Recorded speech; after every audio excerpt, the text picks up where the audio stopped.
ఆసియాలోనే అతి తక్కువ ధరలకి రత్నాలనందించే ఏకైక సంస్థ 6JVR. వచ్చే ఎన్నికల్లో తిరిగి అధికారంలోకి రావటమే లక్ష్యంగా సీఎం జగన్ అభ్యర్థులను ఎంపిక చేస్తున్నారు.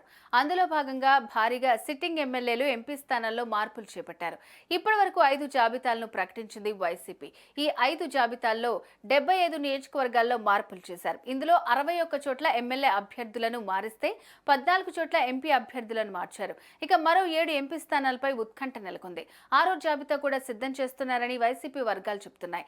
రానున్న జాబితాలో మరికొన్ని నియోజకవర్గాల్లోనూ మార్పులుండే అవకాశం ఉన్నట్లు పార్టీ వర్గాలు అభిప్రాయపడుతున్నాయి.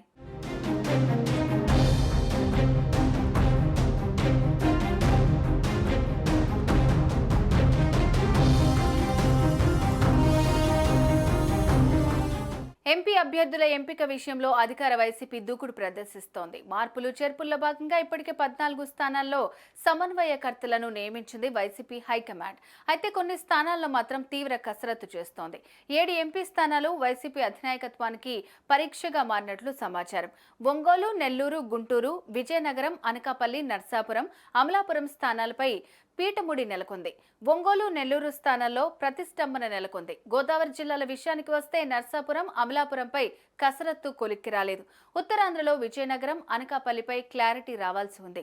అటు రాజంపేట, కడప, బాపట్ల నుంచి సిట్టింగ్లకే ఛాన్స్ ఇచ్చే అవకాశం ఉంది. ఇప్పటికే తిరుపతి ఎంపీ అభ్యర్థిగా సిట్టింగ్ ఎంపీ గురుమూర్తి పేరు ప్రకటించేసింది వైసీపీ అధినాయకత్వం. ఇక కర్నూలు సమన్వయకర్తగా బివి రామయ్య పేరు ఖరారైంది.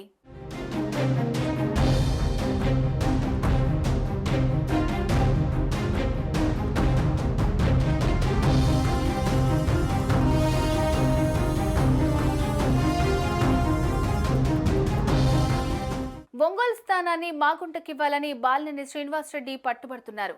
అయితే చెవిరెడ్డి భాస్కర్ రెడ్డి ఛాన్స్ ఇచ్చే అవకాశం ఉన్నట్లు తెలుస్తోంది. నెల్లూరు పార్లమెంట్ ఇన్ఛార్జిని వేమిరెడ్డి ప్రభాకర్ రెడ్డిని ఖరారు చేసినట్లు ప్రచారం జరుగుతోంది. ఉత్తరాంధ్ర విషయానికి వస్తే విజయనగరం, అనకాపల్లి స్థానాలు పెండింగ్ లో ఉన్నాయి. విజయనగరం స్థానానికి మజ్జి శ్రీనివాసరావును ఎంపిక చేసినట్లు తెలుస్తోంది. అయితే ఆయన పోటీకి ఆసక్తి చూపించడం లేదు. ఇక మంత్రి అమర్నాథ్ ను అనకాపల్లి ఎంపీ స్థానానికి పంపించాలని అధిష్టానం భావిస్తోంది. కానీ ఎమ్మెల్యేగా పోటీ చేయాలని అమర్నాథ్ పట్టుబడుతున్నారు.